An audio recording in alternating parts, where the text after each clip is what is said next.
from the library. Happy January. We sure have had some crazy weather.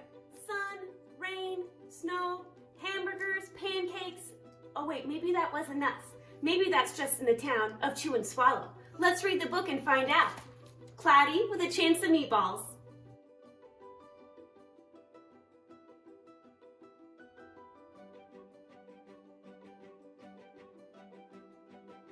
Cloudy with a Chance of Meatballs. Written by Judi Barrett and drawn by Ron Barrett.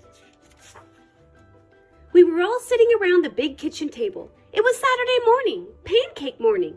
Mom was squeezing orange for juice. Henry and I were betting on how many pancakes we each could eat, and Grandpa was doing the flipping. Seconds later, something flew through the air, headed towards the kitchen ceiling, and landed right on Henry. After we realized that the flying object was only a pancake, we all laughed, even Grandpa. Breakfast continued quite uneventfully. All the other pancakes landed in the pan, and all of them were eaten, even the one that landed on Henry. That night, touched off by the pancake incident at breakfast, Grandpa told us the best tall-tale bedtime story he'd ever told. Across an ocean, over lots of huge bumpy mountains, across 3 hot deserts and 1 smaller ocean, there lay a tiny town of Chew and Swallow. In most ways, it was very much like any other tiny town. It had a main street lined with stores, houses with trees and gardens around them, a schoolhouse, about 300 people, and some assorted cats and dogs. But there were no food stores in the town of Chew and Swallow. They didn't need any. The sky supplied all the food they could possibly want. The only thing that was really different about Chew and Swallow was its weather.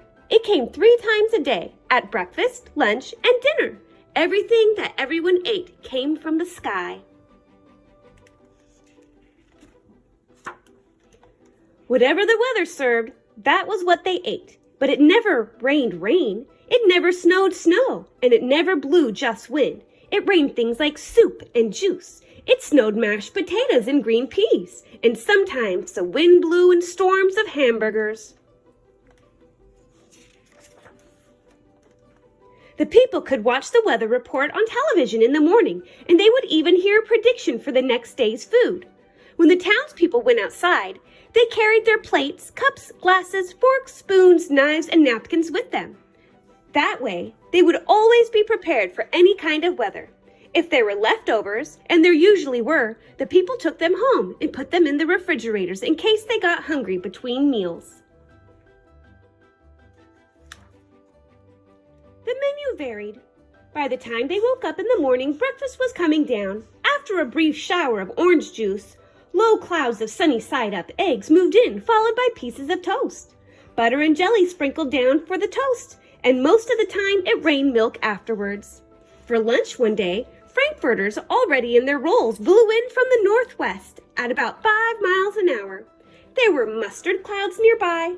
Then the wind shifted to the east and brought in baked beans. A drizzle of soda finished off the meal. Dinner one night consisted of lamb chops, becoming heavy at times, with occasional ketchup. Periods of peas and baked potatoes were followed by gradual clearing, with a wonderful jello setting in the west. The sanitation department of Chew and Swallow had a rather unusual job for a sanitation department. It had to remove the food that fell on the houses and sidewalks and lawns. The workers cleaned things up after every meal and fed the dogs and cats. Then they emptied some of it into the surrounding ocean for the fish and turtles and whales to eat. The rest of the food was put back in the earth so that the soil would be richer for the people's flower gardens. Life for the townspeople was delicious until the weather took a turn for the worst. Spaghetti ties uptown. One day, there was nothing but gorgonzola cheese all day long. The next day, there was only broccoli, all overcooked. And the next day, there were Brussels sprouts and peanut butter with mayonnaise. Another day, there was pea soup fog. No one could see where they were going, and they could barely find the rest of the meal that got stuck in the fog. food was getting larger and larger, and so were the portions. The people were getting frightened. Violent storms blew up frequently. Awful things were happening. One Tuesday, there was a hurricane of bread and rolls all day long and into the night. There were soft rolls and hard rolls, some with seeds and some without. There was white bread and rye and whole wheat toast. Most of it was larger than they had ever seen bread and rolls before. It was a terrible day. Everyone had to stay indoors. Roofs were damaged, and the sanitation department was besides itself.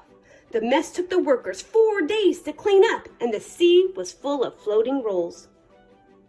To help out, the people piled up as much bread as they could in their backyards. The birds picked at it a bit, but it just stayed there and got staler and staler. There was a storm of pancakes one morning and a downpour of maple syrup that nearly flooded the town. A huge pancake covered the school. No one could get it off because of its weight, so they had to close the school. Lunch one day brought 15-inch drifts of cream cheese and jelly sandwiches. Everyone ate themselves sick, and the day ended with a stomachache. There was an awful salt and pepper wind accompanied by an even worse tomato tornado. People were sneezing themselves silly and running to avoid the tomatoes. The town was a mess.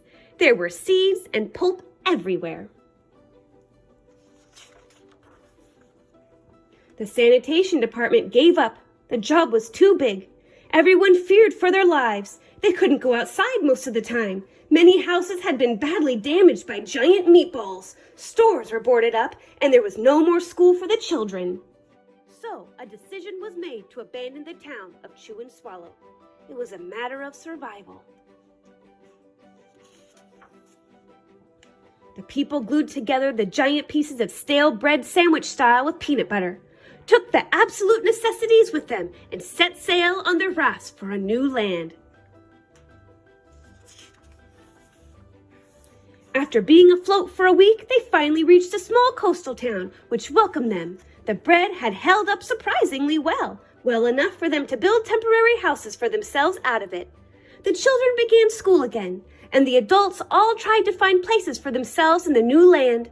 The biggest change they had to make was getting used to buying food at a supermarket. They found it odd that the food was kept on shelves, packaged in boxes, cans, and bottles. Meat that had to be cooked was kept in large refrigerators. Nothing came down from the sky except rain and snow. The clouds above their heads were not made of fried eggs. No one ever got hit by a hamburger again, and nobody dared to go back to Chew and Swallow to find out what had happened to it. They were too afraid. Henry and I were awake until the very end of Grandpa's story. I remembered his good-night kiss. The next morning, we woke up to see snow falling outside our window. We ran downstairs for breakfast and ate a little faster than usual so we could go sledding with Grandpa. It's funny, but even as we were sliding down the hill, we thought we saw a giant pat of butter at the top, and we could almost smell mashed potatoes. The end.